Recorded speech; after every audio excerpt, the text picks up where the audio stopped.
Hello, and welcome to the first episode of Toward a More Just Future, a podcast from Rutgers School of Social Work. My name is Marla Blunt-Carter, and I'm an assistant professor of professional practice at Rutgers School of Social Work. I will be your host for this season's episodes.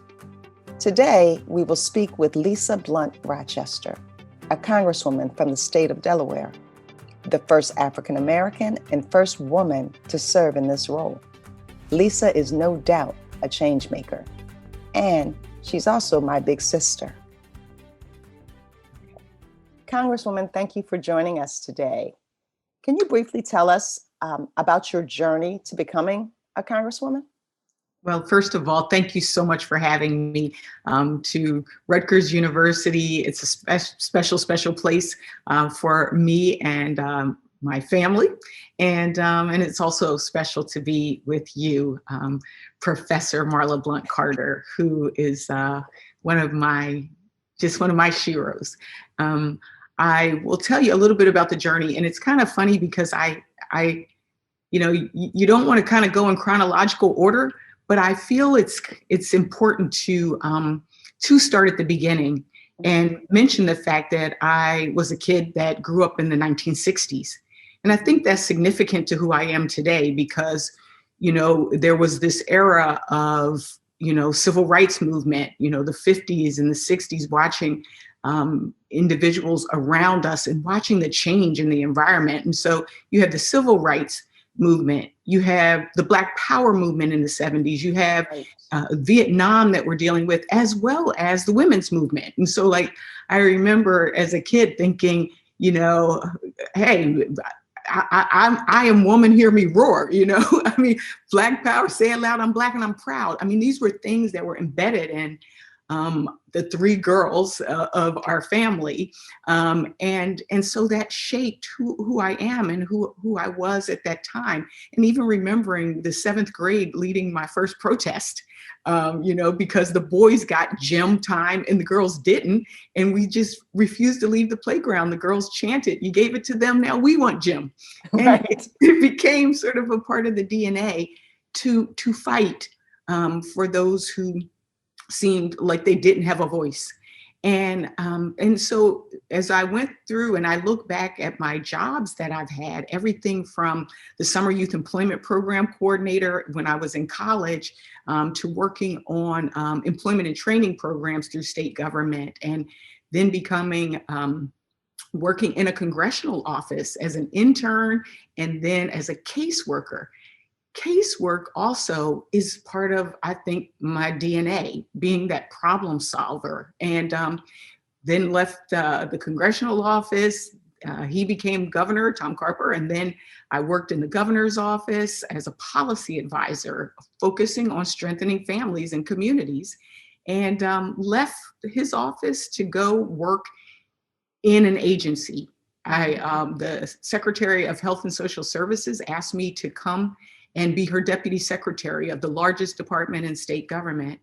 And I think this is one of the lessons that I learned. I was afraid. And so I said no when she offered. I said no twice. And then on the third time, you know me, Marla, I opened up the Bible like, help, what should I do? And it was the story of Jonah and the whale. And I got so scared. I said, I better take this job. There's something in Nineveh here for me. And it was the best decision I've ever made because I got to deal with major issues. And it prepared me for the next job, which was Secretary of Labor, which was one of my favorite jobs because I was helping people to live their purpose and also fighting for discrimination. And then from there, head of state personnel. You could look at the bio, but you see this connection, this connectivity between people being able to live their purpose and being able to have a voice. And it wasn't until after many years of marriage, a divorce, getting remarried, moving to China, writing a book, and living the life that I had always dreamed of, that unexpectedly, my second husband, Charles, as you know, passed away. And that totally shifted everything for me. And I remember the year after his passing thinking, I'm blessed, I'm okay, but I can still serve. Right. And I decided on the anniversary of his passing to run for Congress, having never run for anything in my life. And we had never elected a woman in Delaware to Congress or a person of color. Right. And so it presented with that different challenges. But right. And that's what I want to ask you next is being the first woman and the first person of color to represent Delaware. What does that mean to you? Like, tell me the significance of that and how that plays out every day in your work. well, Marla, it's funny because, one of the questions that used to like really boggle my mind was when people would say, what does it feel like to be the You're the first? first. I know. I know. And because we've had this conversation many times. And for me, it wasn't a feeling for a long time. Mhm. As a matter of fact, as you know too, for a long time, I almost diminished That's right. the significance of it and how hard it was. The fact that, Mhm. there was a reason it had never happened before. Right. It required things that That sometimes Black are women don't have access to. exactly, Yeah. whether it's money, whether it's the right team. I mean, I was fortunate for you to have connection with Emily's List, and Emily's List is an organization that helps women candidates, and Mhm. that really did make a difference for me, as well as the internal struggles Right. can I do this? And what it means to me is that it's sort of something our father talked about was, Mhm. being able to see it, to see Mhm. somebody in a position so that you could envision yourself in it. And Mhm. so the beauty of it for me is I'm a woman. So if you're a woman, yes, you can do it. If you're Black, yes, you can do it. If you're over 50, I was Right. 54.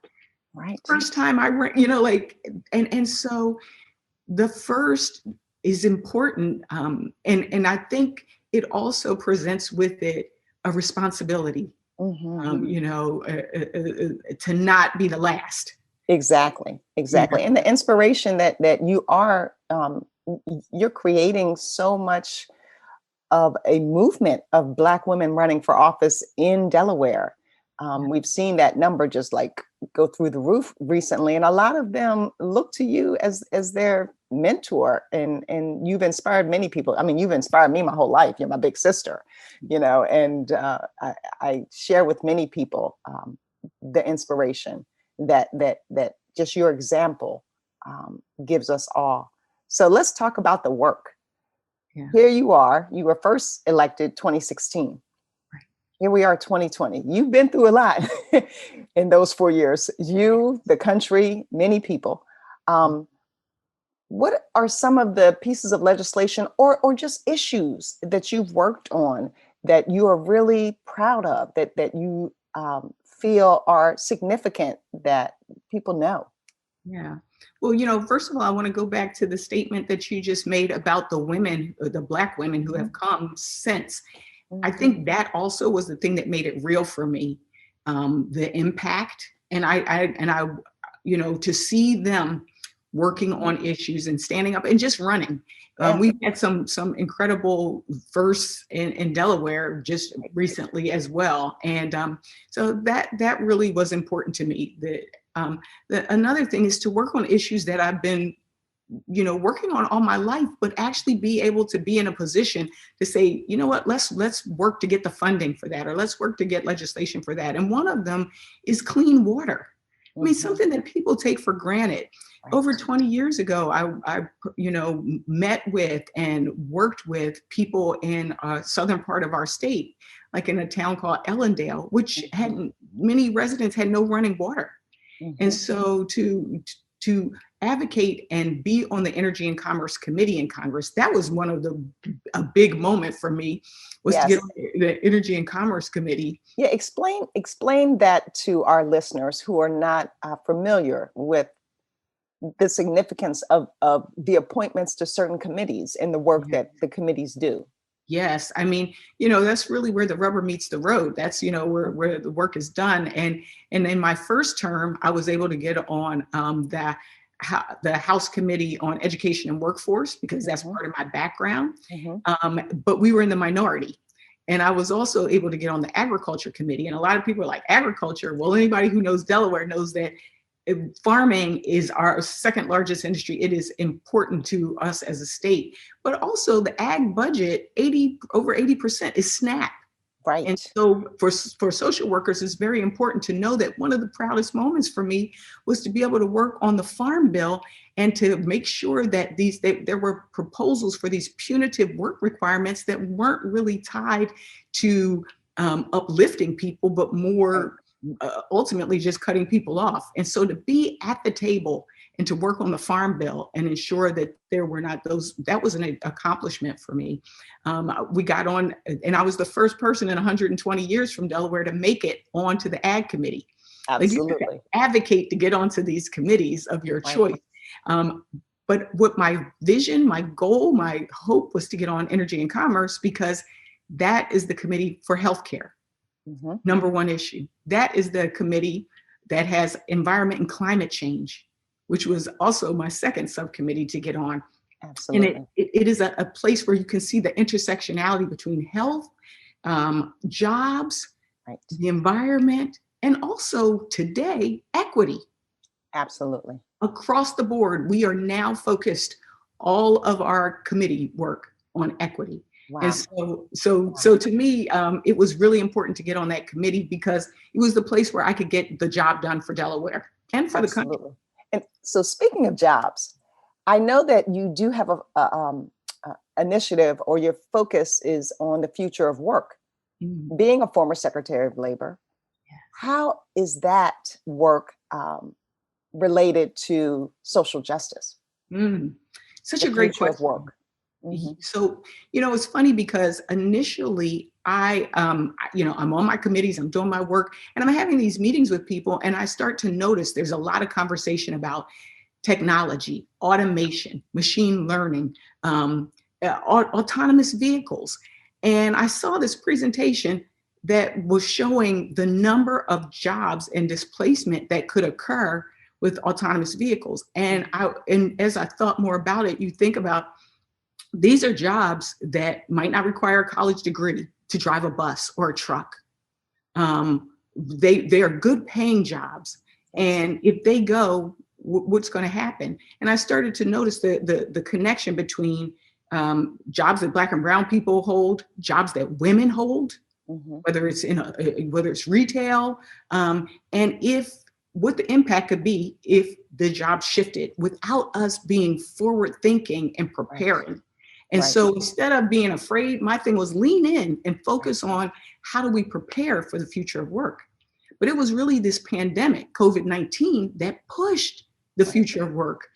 Absolutely. Now all of a sudden people are doing Zoom for work, if you can get that kind of work, right? Exactly. Not everybody can work like that. It was the COVID-19 that pushed distance learning. People have been talking about this and doing it a little bit here and a little bit there. Same is true with telehealth. And so that gets to the digital divide and making sure that people have access to broadband, internet, and the tools to be able to do it. And so for me, the future of work has been, initially it was about the technology and the displacement of jobs, but now this also has to be looked at with an equity lens, because we don't want people to get left behind. And we also, as a country, want to be competitive and want to be able to, have the best quality of life for folks. And so I founded the first of its kind bipartisan Future of Work caucus in the Congress. And so it was Democrats and Republicans to look at a vision for the future of our country. Absolutely. And I'm glad you brought up the bipartisanship work, because you came into Congress with President Donald Trump as our president. And now President Biden is in the White House. Yeah. And I know, but I don't know if the viewers know, that you played a part in that. Being on the Presidential Inaugural Committee, the national co-chair, one of 4 or 5, I believe. Yes, 4. As well as serving on the vetting committee for the vice presidential selection. Right. So I know that you went to the inauguration, that you witnessed it with your own eyes, this country's peaceful transfer of power. Mm-hmm. How does it feel to be in a Biden era in Congress? Is it different than the Trump administration? And what are your hopes? Yeah, it is drastically different. First of all, like you said, I came in with Donald Trump, and I'll never forget election night, because it literally was a moment of high when we won, and then disbelief in the election results. And, spending the last 4 years with a real oversight role that Congress also plays beyond legislation and appropriating money. We have an oversight role, and there was a lot of oversight. I also, as part of history, participated in 2 impeachments. Right. And even the first one, that was a moment that will forever be etched in my own personal history because of the gravity and the magnitude of it. But when Joe Biden decided to run and asked if I would, endorse prior to, I look at that moment compared to today and who he was then when he decided to run. You could feel the pain of Charlottesville all over him, and this feeling that I have to do this at this moment. And I didn't take it lightly, and I didn't just automatically. We had a really interesting conversation about what would you do if you got in, and why now, why you, why this? And I knew at that moment that he was the person who could bridge the divides and actually make it to this point. And to see what they're doing as like right out the gate to crush this virus, this pandemic, and to do it in a way that is responsible and that is bold, and that is incredible. Mm-hmm. But the thing that has been most exciting to me is to watch the focus on social justice and on saying, you know what, all these folks that brought me here, I hear you, I see you, we're working on climate change. We talked about that. They're already working on climate change, getting us back into the Paris Accord. The focus on making sure that in the first 200 days of this administration, they're going to have every single agency do a deep dive look at the institutional and structural racism and equity issues that exist. That's so amazing. That to me is amazing. Like, we've never seen or heard anything like this before. And I think, to right now in Congress, we are working with the administration to come up, he's created this rescue plan. And we know that we're going to have a limited amount of time and a sense of urgency. And I'm one of the members in Congress, one of the few that represent a whole state, but also I'm in the New Dems caucus, which is sort of our very much economy, business friendly caucus of the Democrats. And I'm also in the progressive caucus. Mm-hmm. And so even as recent as yesterday, Bernie Sanders came in and spoke to our caucus. What I'm loving about this moment is that we have an opportunity to do the things that we've talked about, the things that would be important to social workers, because it is about equity, justice, people being able to thrive, and opportunity, real opportunity. And we have to seize this moment. We have to seize this moment. And I'm just proud to be there. Yeah. Well, you work hard, and we appreciate you here in Delaware. And you talk a lot about the bipartisanship and the work that you do across the aisle and just bringing people together. One of the core values of social work is the importance of human relationships. Mm-hmm. And I know that you value relationships. These are not just individuals that you work with. You build relationships. Um, Another core value, of course, is social justice, as you have spoken about. And another one is dignity and worth of a person. Mhm. I think for me, when I think of your work, the work shows that you respect different constituencies, all constituencies. You work with everybody. Yeah. And my question to you, and this might be my final question, is what advice would you give to social workers who seek to play a role in creating change on a policy level? Yeah. Because social work and politics have the same goal in mind, and that is to create a better society. Mhm. But social work has not seen how they actually fit into the policy making work in the political arena. So, Yeah. what role could they play? Can we play Yeah. moving forward, knowing that the president that we have now sees us? He Right. sees social workers, he understands our value. So, what advice would you give social workers Yeah. that want to be more engaged in policy and in politics? Yeah. I'm going to answer this question from a work perspective and also from a personal perspective, personal and professional. Um, from work perspective, I actually am the product of a social worker. Our dad, Rutgers grad, MSW. I am the sister of a social worker. My sister Marla, MSW, and I'm the mother of a social worker. My daughter, Alyssa, also graduated with a master's in social work from Rutgers.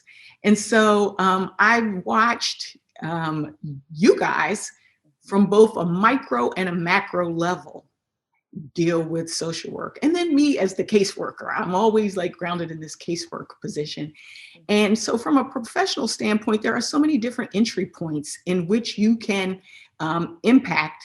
And that's my word for the year. My whole team knows the word is impact. Right. If you're not having impact, go home. So that's my thing. Like, Right. so there are so many different ways in which you can have an impact on people's lives and improve their quality of life. As a caseworker, I still remember over 30 years ago, people whose lives, because I was advocating for them with the Social Security Administration, they got their benefits and they were not Yes. homeless. Yes. That matters. Right. That one-on-one matters. But from that job, I started finding that I'm putting people on waiting lists. Right. I'm like, oh my God, and then I'm getting depressed because, Right. and I'm like, oh my God. And so I advocated to get a new position in the office to be responsible for special projects and grants works so that I could find money to build the housing so that people didn't have to be on waiting lists. Absolutely. So there's the personal one-to-one, then there's the, okay, what can I do to help bring the resources? And then as I moved further into my career, that's when I worked in the agencies. In the agencies, I become the technical expert. I become the one that the governor's office or others that might be the elected officials are relying on for the information. That's valuable. Mhm. As a congresswoman, I value when, the social workers come into my office and tell me this is the impact of SNAP and you Right. putting those work requirements. It wasn't like I made this stuff up in my head. It Right. was experts like you that gave me the data, the research, the background so that and real world touched it, felt it, as Brian Stevens has said, being in proximity to Yes. what it was. And then the other piece I would mention is where I am now, which is running for office. Absolutely. Social workers can run for office. Social workers can help make sure that people with the right vision, the same mission, the same goals get elected to be Yeah, able to that's my carry job. out, And then on a more personal side, I would say, as an individual, make sure you know your why. Yes. Make sure you know your why. it helps to keep you going when the storms come. You can stay rooted in that why. Also, I say stay curious. The fact that I ask a lot of questions, helps me to stay informed, and it helps me to be able to make good decisions. And like I even said to my team recently, come to me and say, here's the problem. Here are your options. Here's what I recommend to you. And here's why. There you go. And you do that little thing right there. Okay, I can now weigh this and make a good decision. So stay curious. I love traveling the world. I love eating different things. I love learning new dances. All of that helps me to connect to people, even people who I might not like or might not like me. And so the other thing is to just care. Yeah. Care.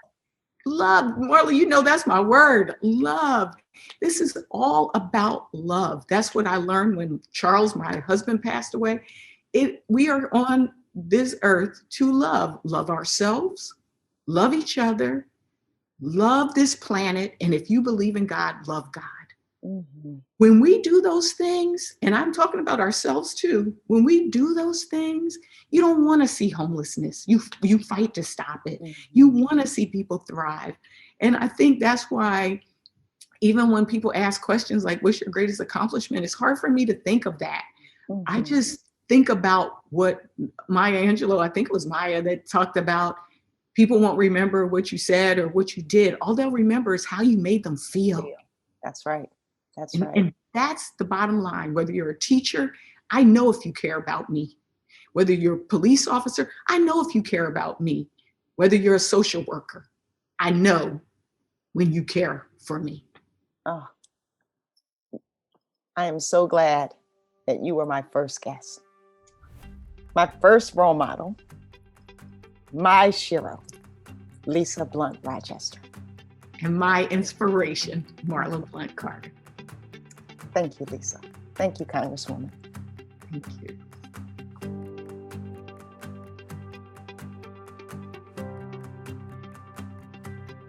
Today's conversation with Congresswoman Lisa Blunt Rochester was inspiring and motivating.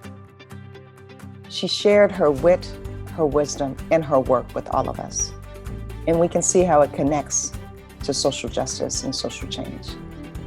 That's why she is a change maker in the spotlight.